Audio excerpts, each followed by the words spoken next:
Eu não sei se você observou, mas esse período de Jesus com os discípulos no cenáculo, esse é um período muito importante, porque em poucas horas Jesus seria preso e em menos de 24 horas ele seria crucificado. Eu não sei se você lembra de como Jesus foi parar no cenáculo. Se você ler o Evangelho de Marcos, de Lucas, Marcos capítulo 14, que nós não vamos ler agora, eu vou só mencionar. Ele foi parar no cenáculo dessa maneira. Ele já havia entrado em Jerusalém, aquela entrada triunfal. Ele já havia gastado os últimos dias antes de entrar em Jerusalém, ali em Betânia. Houve a ressurreição de Lázaro, ele foi para Efraim, ele voltou para Betânia. Ele teve uma janta muito boa para ele lá 6 dias antes da crucificação. Aí, num dado momento, ainda em Betânia, ele deixa mais do que claro o que ele já vinha deixando claro algumas vezes. 2 dias antes de sair de Betânia, ele diz: em 2 dias será a Páscoa e o Filho do Homem será crucificado. Mas ele tem essa entrada triunfal em Jerusalém, talvez 2 dias antes, um dia antes, ele já tinha entrado em Jerusalém. Ele estava num cantinho qualquer da cidade, não no centro, onde tinha o templo, onde tinha o sinédrio. E aí ele disse para 2 discípulos que nós não sabemos os nomes: vão lá na cidade, possivelmente aí mais no centro, vocês verão um homem carregando um cântaro. Segue esse homem. Na casa que ele entrar, pergunta para o dono da casa. O mestre pergunta onde é o aposento que ele vai passar a Páscoa. Esse homem, que nós não sabemos o nome, mostra o andar de cima, o cenáculo, uma sala superior. E o Evangelho de Marcos e também de Lucas deixa claro que o cenáculo era espaçoso e tinha muitos móveis. E ali Jesus passou a última ceia e também instituiu a ceia e teve uma longa conversa com os discípulos.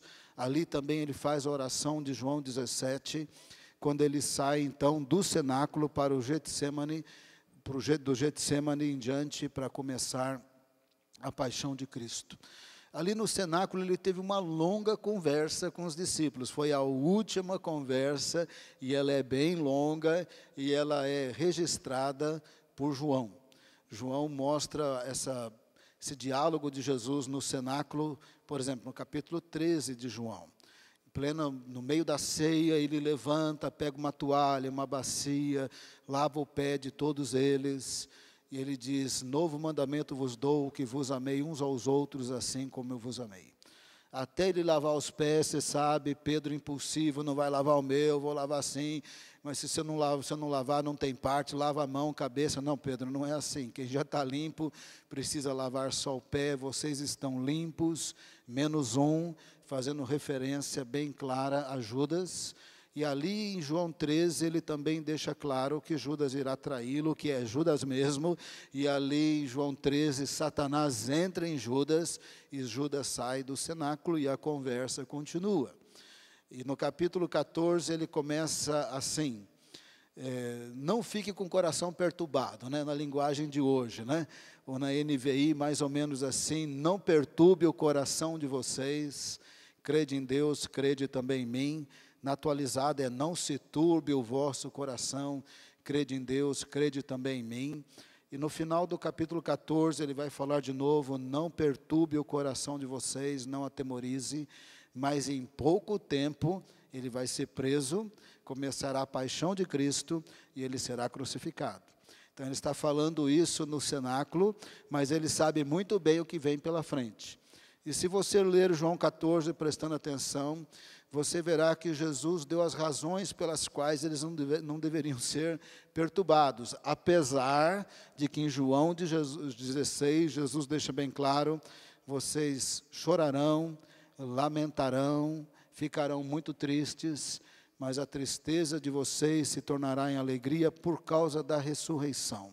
Jesus deixa isso bem claro no capítulo 16, mas evidentemente que eles chorariam, lamentariam, se perturbariam, não tinham aquele entendimento mais profundo das coisas, o nível de convicção estava um pouco baixo, e ali em João 14, Jesus diz que apesar de tudo, eles não precisavam ter o coração perturbados.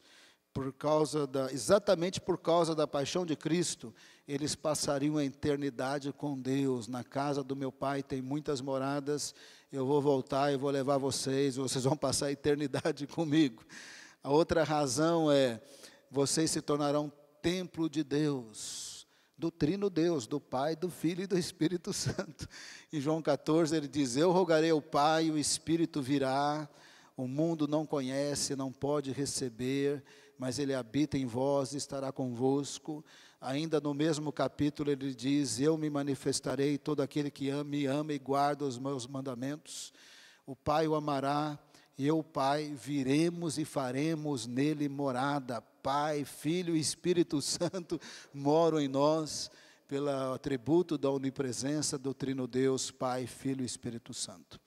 Também em João 14, Jesus deixou claro que eles não deveriam ter o coração perturbado, porque como Deus mora em nós, a gente pode experimentar avivamento a qualquer momento, basta Ele manifestar um pouquinho da sua glória e da sua presença, e nós experimentaremos avivamento. Por isso que Ele diz, aquele que crê em mim, fará as mesmas obras e obras maiores fará. Isso é avivamento. Se fizer as mesmas obras que Jesus, o cego vê, o aleijado sai andando, o defunto levanta, isso é avivamento. Não é verdade? E ainda no capítulo 4, 14, ele fala a quarta razão para não ter o coração perturbado. A quarta razão é, eles seriam transformados em pouco tempo. E foram. Naquela noite, Pedro nega Jesus disse que ele negaria, naquela madrugada mesmo, no pátio de Caifás, ele nega Jesus. Jesus não ficou bravo com ele, só informou, você vai me negar. Eu acho que ele ficou mais bravo com o Filipe, quando o Filipe falou, mostra ao Pai, aí eu acho que Jesus falou, peraí, você não me conhece ainda, você não sabe que eu estou no Pai, o Pai está em mim. Se você conhece mim, você conhece o Pai. Se você me recebe, você recebe o Pai, você recebe o Espírito Santo. Eu acho que ele ficou mais bravo com Felipe do que com Pedro. Mas ele também disse que eles seriam mudados e transformados em pouco tempo. O que mudaria os discípulos em pouco tempo é o impacto da ressurreição. Jesus disse, o mundo não me verá mais, mas vós me vereis. Porque eu vivo, vocês viverão, e naquele dia, vocês saberão que eu estou no Pai, eu em vós pelo Espírito Santo, e vocês em mim, e vocês em mim. Jesus falou isso bem claro, se você parar para pensar, Jesus disse, vocês serão transformados.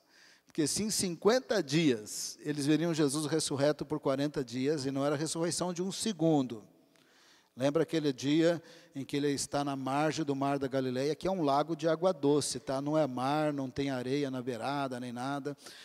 Ele estava na margem desse lago de água doce, chamado Mar da Galileia, e eles vêm até Jesus, eles assam peixe, eles comem, eles saem andando por essa margem. Ele pergunta para Pedro 3 vezes, você me ama? Isso não é aparição de um segundo. Se você ler Lucas 24, abriu o entendimento e mostrou na lei, nos salmos e nos profetas, que o Cristo tinha que padecer e em seu nome fosse pregado remissão de pecados a todas as nações. Um passeio por todo o Velho Testamento não é a aparição de um segundo. Então ele apareceu algumas vezes para os discípulos durante 40 dias e não foram aparições rápidas. Isso produziu uma convicção muito forte durante 40 dias. E 50 dias depois da crucificação, o Espírito Santo foi derramado. Como Jesus disse, eu rogarei ao Pai e Ele enviará outro Consolador. Após a convicção da ressurreição e o habitar e o derramar do Espírito Santo, eles são outros. Ainda no começo da igreja, Atos 4, o Pedro que negou no pátio de Caifás, no sinédrio, diante de Caifás, ele diz assim, foi fé no nome de Jesus, quem vocês mataram, que o paralítico saiu andando. E quando o sinédrio falou, para de pregar, ele falou, importa obedecer a Deus do que os homens. Ele negou naquela noite, mas nos primeiros meses de igreja, ele enfrentou Caifás de novo e não negou Jesus. Foi rapidamente transformado Por isso Jesus disse, não fiquem com o coração perturbado. É exatamente porque eu vou passar pelo que eu vou passar, é que vocês vão ser salvos, redimidos, receberão o Espírito Santo e farão diferença no mundo. Mas a conversa no cenáculo continuou. E é bem interessante, porque Judas já tinha saído. No capítulo 13, ele já tinha saído para fazer toda aquela armação, possuído por Satanás, como João 13 deixa bem claro que ele estava possuído. Agora, em João 15, o Senhor começa uma conversa muito importante, e tem a ver com o tema da conferência. Essa conversa no cenáculo, aparentemente, foi um pouco longa também. Ele disse assim, que quem está nele produz muito fruto. Ele é a videira verdadeira, e quem está nele dá muito fruto. E quem não está, parece que está, mas não está, o pai, como agricultor, corta, lança e joga fora, e joga lá no fogo. Isso é muito significativo, porque Judas estava naquele momento sendo cortado. E para esses 11, o Senhor estava dizendo, vocês estão em mim, permaneçam em mim, quem permanece em mim dá muito fruto. Quando nós falamos de colheita, nós não podemos falar de colheita ignorando que não existe colheita sem que nós permaneçamos em Cristo. E nessa manhã eu quero falar um pouco sobre esse assunto, sobre as implicações dessa parte da conversa de Jesus, agora só com 11 discípulos, no cenáculo, porque tem relação direta com o tema dessa conferência. Primeiro, Jesus estava falando com 11 que estavam em Cristo. Eles estavam em Cristo de que forma? Por arrependimento e fé em Cristo Jesus. Nas palavras de João Batista, eles produziram frutos dignos de arrependimento. Foi por arrependimento dos seus pecados e recebendo Jesus por fé, quem ele era, o que ele faria, mesmo que naquele momento o entendimento não estava tão pleno assim, ou a convicção não estava tão plena como seria após a ressurreição e após a vinda do Espírito Santo, mas eles já tinham fé suficiente para Jesus dizer que eles eram salvos, eles eram servos, eles estavam em Cristo e eles precisavam permanecer em Cristo para darem muitos frutos. O primeiro fruto é fruto de arrependimento. A gente continua com o coração arrependido diariamente dos nossos pecados, das nossas inabilidades, das nossas atitudes pecaminosas, os frutos dignos de arrependimento, ou seja, arrependimento de pecado diário. Fé em Cristo Jesus como Senhor e Salvador diária. Agora tem um outro fruto, que é o fruto de transformação. Eu gostaria que você abrisse a Bíblia agora em João 15, não fechasse mais.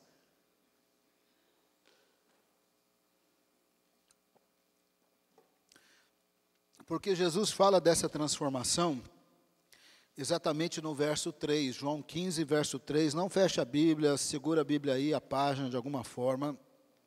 Ele afirma claramente, vós já estáis limpos pela palavra que vos tenho falado. Se esses 11 tinham os frutos dignos de arrependimento, se eles também tinham o fruto da fé que salva, eles também tinham outro fruto que Jesus tinha dito, um fruto de transformação. Mas na palavra de Jesus, ou no ensino de Jesus, ele disse assim, pelos frutos, pelos os seus frutos os conhecereis. Ele estava dizendo fruto de transformação, limpeza de alma, de vida, de atitude, de comportamento, de conceituação que a gente pega na cultura, na família, mudando tudo isso aí pela conceituação do Senhor, de Deus e da palavra, vivendo segundo essa nova conceituação. Na prática é isso, vós já estáis limpos pela palavra que vos tenho falado. É o outro fruto, fruto de arrependimento, o fruto da fé em Cristo que salva e o fruto de transformação. Pelos frutos os conhecereis. E é o fruto de transformação por uma nova conceituação de vida em todas as áreas, segundo a palavra de Deus. Vós já estáis limpos pela palavra que vos tenho falado. Agora eu quero ler os primeiros versos de João 15, Eu quero chamar a atenção, eu tenho meditado muito no ensino de Jesus ultimamente. Jesus adorava metáfora, adorava fazer comparações, analogias, mas me chama muito a atenção. E é sempre assim, ele fazia analogia, metáfora, no geral o pessoal dava uma tropeçada, interpretava concretamente aquilo e não pegava o sentido abstrato, dava uma tropeçada ali, dava todo um diálogo por causa dessa tropeçada, até que Jesus falava muito, muito claro. Se você pensar na mulher samaritana, que está confundindo as coisas, até que ele fala claramente, eu sou Cristo, eu sou a água viva, e assim vai acontecer inúmeras vezes nas situações em que Jesus pregou e ensinou. Me chama muita atenção em João 15, que é quase tudo direto. A metáfora praticamente só é aqui mesmo, né? Eu sou a videira verdadeira e o meu pai é o agricultor. Todo ramo que estando em mim não der fruto, ele o corta, e todo o que dá fruto limpa, para que produza mais frutos. Vós já estáis limpos pela palavra que vos tenho falado. Aí ele continua, permanecei em mim e eu permanecerei em vós. Presta bem atenção. Permaneçam em mim. Falando com 11 apóstolos, que tinham o fruto do arrependimento, o fruto da fé, já tinha uma medida de transformação, porque Jesus disse, vós estáis limpos pela palavra que vos tenho falado. Agora, falando com crente, falando com salvos, ele diz assim, permanecei em mim, e ele afirma, eu permanecerei em vós. Significa que eu posso permanecer em Cristo. Talvez no nível meio baixo de convicção, talvez no nível muito baixo de transformação, talvez não com aquela santidade mais plena, talvez não com aquela transformação melhor, que nos caracterizaria como maduros, talvez não com aquele linguajar santo, talvez não com aquele olhar santo, talvez não com aquela atitude controlada pelo Espírito. Eu estou em Cristo, eu sou salvo. Mas talvez o meu nível de permanência em Cristo está um pouquinho baixo, aquém da transformação da palavra, aquém da transformação da conceituação da palavra. E talvez porque permanecemos, na expressão popular em Cristo, meia boca, talvez os nossos frutos também são meia boca, talvez a nossa colheita também é meia boca. Mas aqui o que Jesus está falando é outra coisa. Ele está falando de uma permanência em Cristo no nível muito maior do que normalmente queremos, almejamos, desejamos, oramos ou buscamos. Ele diz assim, permanecei em mim, eu permanecerei em vós. É uma afirmação, não é talvez eu permanecerei, não, eu permanecerei. Como não pode o ramo produzir fruto de si mesmo, se não permanecer na videira, assim nem vós o podeis dar, se não permanecerdes em mim. Ele faz uma declaração tremenda. Vocês estão salvos. Vocês não são Judas. Judas está sendo cortado. Judas vai ser lançado no fogo. Porque Judas parecia que estava em Cristo, mas não estava em Cristo. Parecia que era discípulo, mas não era. Parecia que era apóstolo, mas não era, porque não tinha o fruto digno de arrependimento. Não tinha arrependimento. Não tinha fé em Cristo como Senhor e Salvador. Não estava limpo pela palavra. Jesus podia dizer sobre os 11, vocês estão limpos. Mas sobre Judas, se você quer saber, ele falou claramente, ele não está limpo. Se você não se importar, abra comigo em João 13, eu vou voltar para o 15, mas eu quero mostrar na palavra, eu acho que é importante. Eu quero mostrar na palavra João 13, 10, quando Jesus deixou claro, Judas não está limpo. No final de João 13, 10, bem no finalzinho, ele afirmou pela primeira vez, vós estáis limpos, falando dos 11, mas não todos. Verso 11. Pois ele sabia quem era o traidor, foi por isso que disse, nem todos estáis limpos. Nas próprias palavras de Jesus, Judas não estava limpo. Judas não teve o fruto de arrependimento, não teve fruto de receber Jesus como Senhor e Salvador, não teve fruto de uma certa medida de transformação pela palavra que limpava. Os 11 continuariam sendo limpos. Os 11, pela uma medida maior de revelação do poder de Deus na ressurreição e no derramar do Espírito, se tornariam outras pessoas em pouco tempo. Mas Jesus podia dizer: vocês já estão limpos. De Judas não dava para dizer: estão limpos. Agora, falando com gente limpa no sangue de Cristo, ele disse: permaneçam em mim, eu permanecerei em vós. A gente pode permanecer meia boca, a gente pode permanecer com a ajuda do Espírito Santo bem melhor. Mas presta bem atenção nas palavras de Jesus. Se vocês que já são crentes e que eu posso dizer limpos, permanecerem em mim, eu permanecerei em vós. E se vocês permanecerem em mim, eu em vós, vocês darão frutos.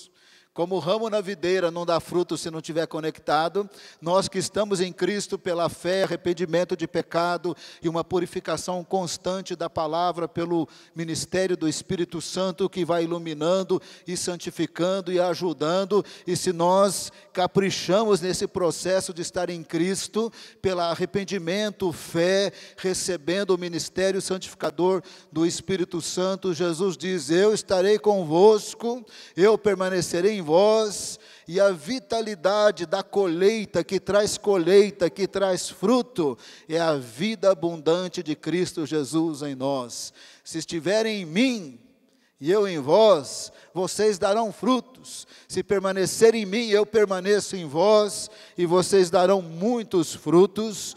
E Jesus repete toda essa ideia para enfatizar no verso seguinte, que é o verso 5. Ele só repete as ideias. Eu sou a videira, vós os ramos. Quem permanece em mim e eu nele, esse dá muito fruto, porque sem mim nada podeis fazer. Quando nós pensamos no ministério, aqui em Jundiaí, ou no campo missionário, não importa. Ministério, a frutificação do ministério é algo espiritual. E os princípios espirituais de Deus, da palavra, é para todas as culturas. Se eu estiver no Brasil, na minha própria cultura, pregando em português, ensinando em português, evangelizando em português, ou se eu estiver no campo missionário em outra cultura, com outra língua, os princípios espirituais são os mesmos. Quer eu dê muitos frutos em Jundiaí, ou no sertão, na Indonésia, em outro lugar, os princípios espirituais são os mesmos. Temos que permanecer em Cristo, pelo fruto de arrependimento de pecado, fé nele, e principalmente pelo lavar, pelo purificar, pela mudança de conceituação, pela iluminação no coração, conforme eu leio e estudo a Bíblia, e pela palavra e pelo atuar do Espírito, ele vai me purificando, me conectando em Cristo, me conectando cada vez mais, não meia boca, mas conectando com consagração a Deus, ao Senhor, a sua palavra, sem negociar ou sem interpretar errado, ou sem colocar limites, para eu poder ser multiplicado e limpo por essa palavra. Aí sim Jesus disse que nós daríamos muitos frutos. Evidentemente que o primeiro fruto é arrependimento, é fé em Cristo Jesus, eu estou colocando como fruto, vida transformada é fruto, mas Jesus também falará desse fruto de colheita mesmo. Pessoas que saem das trevas para a luz, e já eu quero falar desse fruto de colheita mesmo.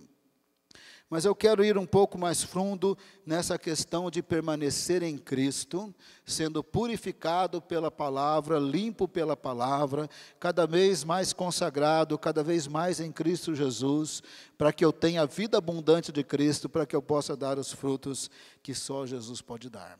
Se você parar para pensar, se eu permanecer em Cristo, estar em Cristo de uma maneira mais plena, digamos assim, tem a ver com purificação da palavra, tem a ver com mudança de conceituação, portanto tem a ver com os mandamentos de Deus, portanto tem a ver com conhecer a vontade de Deus, a vontade moral de Deus, a vontade revelada de Deus nas Escrituras, e ser moldado por essa palavra. Quando nós falamos mandamento, e aqui eu quero destacar Mandamento é mandamento mesmo. Mandamento é ordem. Mandamento vem do verbo mandar. Significa que permanecer em Cristo, se eu for permanecer em Cristo, eu preciso saber que Ele manda e eu obedeço. Mandamento não é opcional. Mandamento é ordem. Ele manda e eu obedeço. É verdade que aqui ele também tem um pouco de metáfora, videira, ramos, mas em termos gerais ele fala muito, muito claro. Se você olhar aí no mesmo capítulo, João 15, verso 10, ele vai falar isso de maneira bem profunda, clara, agora não tem metáfora. João 15, verso 10. Se guardardes os meus mandamentos, permanecereis no meu amor. Permanecer no amor de Cristo, permanecer em Cristo, nessa comunhão mais abundante, mais plena, com um nível maior de transformação pela palavra, tem a ver com conhecer os mandamentos e obedecer os mandamentos. O mandamento não é opcional. Eu vou ser ajudado pelo Espírito Santo, eu preciso ser ajudado pelo Espírito Santo, mas mandamento não é opcional. Eu quero chamar a atenção para o fato que ele falou no plural, mandamentos. Mas eu quero chamar também a atenção para o fato que ele também falou no singular. E qual a relação da declaração no singular com aquela que está no plural? João 15, verso 12. O meu mandamento é este, que vos ameis uns aos outros, assim como eu vos amei. Agora ele fala no singular, o meu mandamento, a minha ordem. Em poucos momentos ele já irá para o Getsêmani e começará a paixão de Cristo. São as últimas horas de Jesus, talvez até minutos de Jesus, antes dele ser morto. Evidentemente haverá outros momentos após a ressurreição e longos momentos, mas antes da crucificação, esse é o momento. Ele sai do cenáculo para o Jardim das Oliveiras, onde pensa-se que estava o Getsêmani. Ele vai ali para o Jardim das Oliveiras, ele passa o riacho que hoje está extinto. Se você estiver em Jerusalém, você vem descendo aqui das ruínas do templo, aqui no vale, aqui embaixo tem uma avenida. Acredita-se que ali era o riacho de Cedron, ou de Quedron, depende. E subindo aquela colina, você vai ter muitas oliveiras hoje ali em Jerusalém, foram plantadas, não são oliveiras do tempo de Jesus, mas acredita-se que ali seria o Jardim das Oliveiras, ali seria o Getsêmani, por uma questão lógica, né? Ele tem que descer, ele está numa parte mais alta, onde está o cenáculo, ele tem que descer, passar o vale e subir, por lógica, ali está o Jardim das Oliveiras. Não dá para provar taxativamente, mas se não for ali, também não tem lugar lógico em nenhum outro lugar.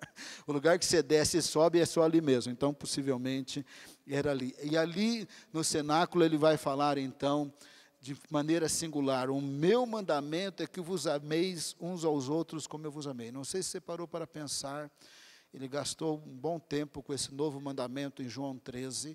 Em João 15 ele está de volta, falando no novo mandamento, mas eu quero ressaltar que é mandamento, é ordem, não é opcional. Estar em Cristo de maneira mais abundante, ou permanecer em Cristo de maneira mais elevada, está na relação direta de obedecer os mandamentos. Que, em última análise, está na relação direta de obedecer o mandamento no singular. Amar como Cristo amou. E aqui ele está falando dos crentes, né? Está falando dos 11, está falando da gente. O próximo nós amamos como nós mesmos. Espero que você se ame bem, para não amar mal o seu próximo. Mas entre nós, o modelo não sou eu. O meu nível de amor entre nós, o modelo é Cristo. E esse modelo é muito perfeito. E o mandamento não é opcional. Eu tenho que amar segundo o modelo perfeito quando eu não sou perfeito, e é mandamento. Mas com a ajuda do Espírito Santo, eu posso dar uma encostada nesse modelo. Talvez eu não vou amar plenamente mesmo como Cristo amou, mas eu preciso pelo menos reconhecer que estar em Cristo, permanecer em Cristo, significa tê-lo como Senhor, como Salvador, ser purificado por essa palavra, e na purificação dessa palavra, quanto aos meus irmãos em Cristo, eu tenho que amar como Cristo amou, eu tenho que entender isso, receber, reconhecer que eu não tenho esse nível de amor, mas com a ajuda do Espírito Santo eu posso ter, e conforme eu vou chegando perto desse modelo e desse padrão, mais em Cristo eu estou. Mais frutífero eu serei, porque ele diz, permaneça em mim, eu permanecerei em vós, e vocês darão muitos frutos. Mas para permanecer nele, eu tenho que permanecer no amor dele, em Cristo, eu tenho que guardar os mandamentos, e eu tenho que guardar principalmente amar como ele amou. E se eu começar a pensar nisso, eu perceberei que eu vou cumprir todos os mandamentos. Se eu amar como Cristo amou, eu não vou caluniar meu irmão. Jesus não caluniaria. Se eu amar como Cristo amou, eu não vou pôr condições para perdoar. Jesus tinha todas as condições no mundo, na cruz falei, Senhor, são tudo mentirosos, eles me acusaram falsamente, esse julgamento foi arrumado, esse Pilatos é um político sem vergonha, corrupto, um sanguinário, junto com esse Herodes, que é outro sanguinário, outro corrupto, outro político. Jesus podia dar uma lista de 100 itens. E agora, portanto, eu peço que após eu morrer, eu gostaria que todos eles, Pai, em meu nome fossem fulminados. Tinha todos os motivos do mundo. E ele falava na cruz, Pai, perdoa porque não sabem o que fazem. Isso é amar como Cristo amou. Quando eu começo, eu não vou perdoar por causa disso, eu não vou perdoar por causa daquilo, não vou perdoar por causa daquilo, você não está amando como Cristo amou. Você não está permanecendo de uma maneira mais elevada, mais profunda. E aí, a permanência em Cristo é meia boca, também a frutificação é meia boca também. Se você quiser experimentar a colheita em Jundiaí, na sua vida, na sua casa, no seu prédio, nós precisaremos ser transparentes com Deus. Senhor, o Senhor pôs um modelo meio perfeito, né? O modelo é o Senhor é perfeito. O Senhor sabe quando eu sou perfeito. Mas o Senhor sabe que o Senhor me purificou com teu sangue, e o Senhor pode olhar para mim e falar, você está limpo por causa do teu sangue. Por causa do teu sangue eu tenho o Espírito Santo, que também é perfeito. Com a ajuda do Espírito Santo, eu tenho que dizer que possivelmente não seremos perfeitos mesmo na terra. Acho que não tem base bíblica para dizer que seremos perfeitos. O apóstolo João disse, se dissermos que não temos pecados, mentimos, enganamos a nós mesmos. Mas a gente pode estar em Cristo de uma maneira bem mais elevada, né? Quem sabe as pessoas olharão por nós, ele tem caráter transformado, ele tem atitude transformada, ele tem conceituação transformada, ele não fica pondo limites, a Bíblia diz, ele crê, ele recebe, ele pede ajuda, ele quer chegar lá, ele não fica negociando, ele se submete.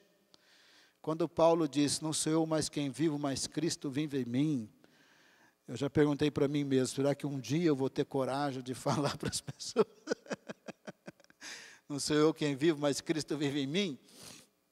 Se eu não estiver bem maduro, bem santo, eles vão falar assim, acho que não, hein? Acho que não, hein? Parece que está morando outra coisa aí dentro. Amar como Cristo amou. Eu não vou caluniar meu irmão, eu vou perdoar meu irmão. Eu não vou ser mal educado, eu não vou faltar com gentileza, eu não vou ter maldade para com o meu próximo. Jesus não tinha maldade, Jesus tinha amor, tinha compaixão, tinha perdão. E se nós permaneceremos em Cristo, sabendo que Ele é o Senhor, que Ele manda e Ele não pede, Ele mandou amar. E ele abusou aqui, né, da linguagem direta, que não era muito normal dele, e ele deu, no bom sentido, né, porque Jesus nunca erra, né, mas eu estou querendo só dizer que ele enfatizou o mandar, quando ele repete mesmo. Por exemplo, se você lê no verso 13, ele diz, o verso 14, eu quero dizer, vós sois meus amigos se fazeis o que vos mando.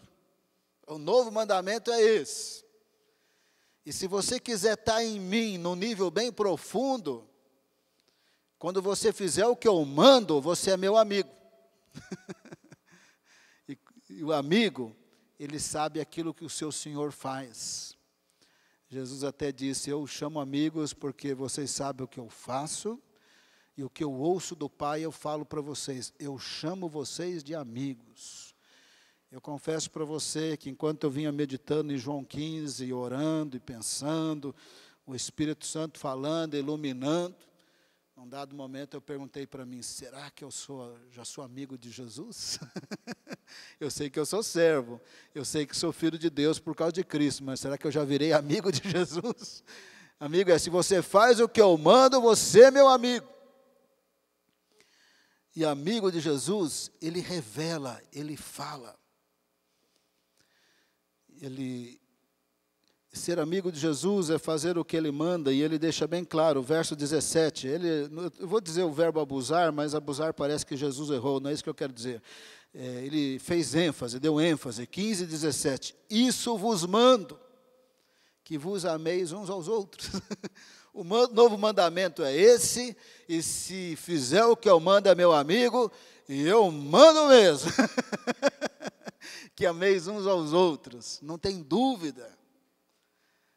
Aí a gente responde a pergunta agora, o que é permanecer em Cristo?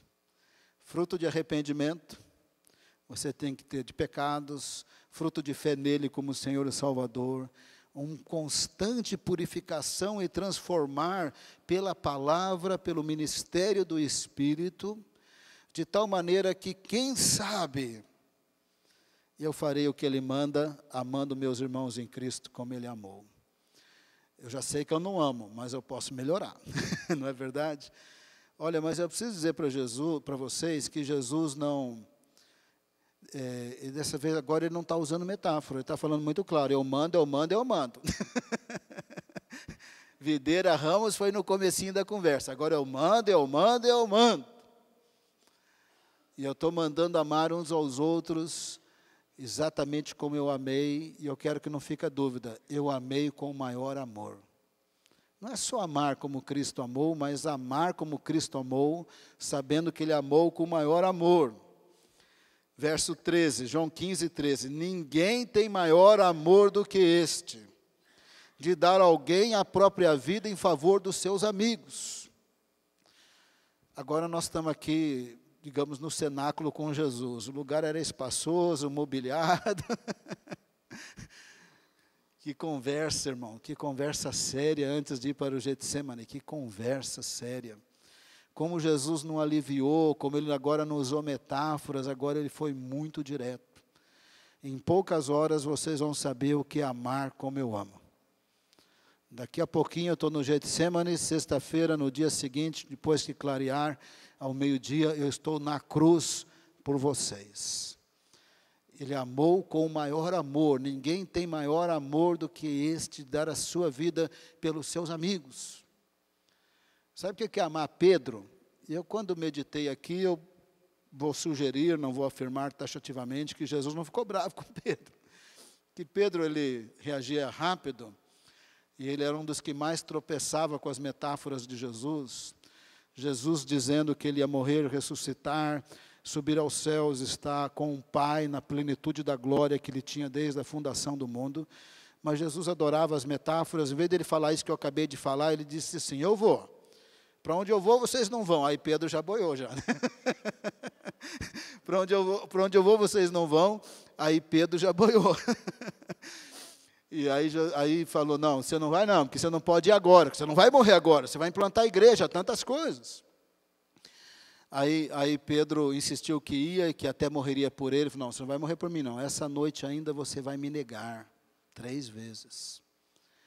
Ao mesmo tempo Jesus falava, eu quero que vocês amem uns aos outros como eu vos amei.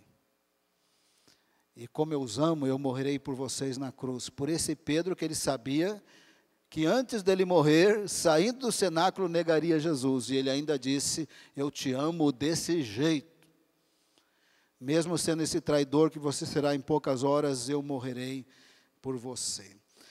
Bom, conforme o Senhor, então, expressou esse nível mais elevado de estar em Cristo, de permanecer em Cristo, para ter aí uma vida de fruto, evidentemente que ele também falou dos frutos. Último verso.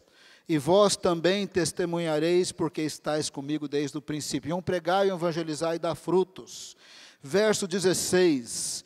Não fostes vós que me escolhestes a mim, pelo contrário, eu vos escolhi a vós outros, e vos designei para que vades, deis frutos, e o vosso fruto permaneça.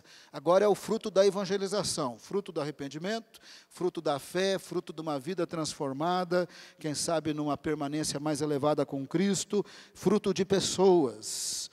E o Senhor também deixa muito claro que permanecer nele, você não pode ser porcelaninha, tá?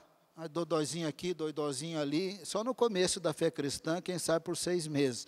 Crente não pode ser crente dodói, toda hora está doendo, toda hora está com problema, porque Jesus está esperando coisa mais macho assim de sua parte. Ele diz assim, verso 20, lembrai-vos da palavra que eu vos disse, não é o servo maior do que o seu senhor. Ele afirma, se me perseguiram a mim, também perseguirão a vós. Se guardaram a minha palavra, também guardarão a vossa. Ele diz, conforme você anda comigo e permanece, vai ter a vida abundante. Mas ele também disse, o mundo vos odiará, porque vocês não são do mundo. Vão perseguir vocês que nem me perseguiram. Mas que nem eu dei muito fruto, como tem tanta gente que guardou a minha palavra, guardarão a vossa também. O fruto da colheita está na relação direta de permanecer em Cristo. E permanecer em Cristo está na relação direta de amar como Ele amou, que nós normalmente não amamos. E amar como Cristo amou é amar com maior amor. Se tivesse que morrer, morreria. Que eu acho que nessa manhã, possivelmente, não amaríamos tanto assim uns aos outros. Mas a gente pode orar, não é? A gente pode falar, Senhor, eu quero essa colheita, eu quero essa vida abundante. Eu não tenho mesmo este amor. Eu não vou nem obedecer esse mandamento só porque eu quero, mas eu posso obedecer por uma transformação abundante, grande, sobrenatural do Espírito Santo de Deus que mora em mim. Você quer permanecer em Cristo dessa maneira? Fique em pé, vamos orar.